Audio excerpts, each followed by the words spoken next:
Hi friends, എല്ലാ പ്രിയ കൂട്ടുകാർക്കും പുതിയൊരു വീഡിയോയിലേക്ക് സ്വാഗതം. അങ്ങനെ ന്യൂസിലൻഡ് സീരീസിനും T20 വേൾഡ് കപ്പിനും ഒക്കെ മുന്നോടിയായിട്ട്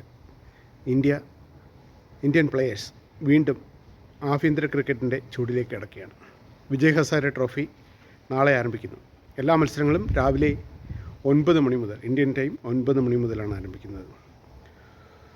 ഒട്ടുമിക്ക ഇന്ത്യൻ താരങ്ങളും അതിൽ പങ്കെടുക്കുന്നുണ്ട് എന്നുള്ളതാണ് പ്രത്യേകത. ഡൽഹിക്ക് വേണ്ടി കിങ് കോഹ്ലിയും ഋഷഭ് പന്തും ഇറങ്ങുന്നു. മുംബൈക്ക് വേണ്ടി സൂര്യകുമാർ യാദവ്, രോഹിത് ശർമ്മ തുടങ്ങിയ പ്രമുഖ താരങ്ങളും ഇറങ്ങുന്നുണ്ട്. രോഹിത് ശർമ്മ ആദ്യ 2 കളികൾ മാത്രമേ കാണുകയുള്ളൂ എന്ന് നേരത്തെ തന്നെ BCCI അറിയിച്ചിട്ടുണ്ട്. പിന്നീട് ബറോഡയ്ക്ക് വേണ്ടി പാണ്ഡ്യ പ്രദേശ് ഹർദിക് പാണ്ഡ്യയും കൃണാൽ പാണ്ഡ്യയും ഇറങ്ങുന്നുണ്ട്.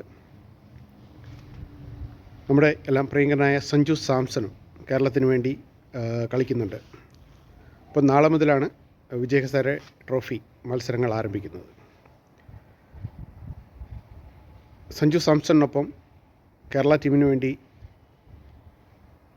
വിഘ്നേഷ് പുത്തൂരും ടീമിൽ സെലക്ട് ആയിട്ടുണ്ട്. അദ്ദേഹം നാളെ കളിക്കാനിറങ്ങും. മത്സരങ്ങൾ 9 മണി മുതൽ OD ഫോർമാറ്റിലാണ് വിജയ് ഹസാരെ ട്രോഫി നടത്തുന്നത്. എന്തായാലും T20 പരമ്പരയ്ക്ക് മുന്നോടിയായിട്ട് എല്ലാ ഇന്ത്യൻ പ്ലെയേഴ്സിനും ഒരു സന്നാഹം പോലെയാണ് ഈ മത്സരം. എന്തായാലും കാത്തിരുന്ന് കാണാം ഫ്രണ്ട്സ്. നമ്മുടെ പ്രിയ താരങ്ങളുടെ ഫോമും അവർ എങ്ങനെ കളിക്കുമെന്നുള്ളതും എന്തായാലും കാത്തിരുന്ന് തന്നെ കാണാം. Bye friends.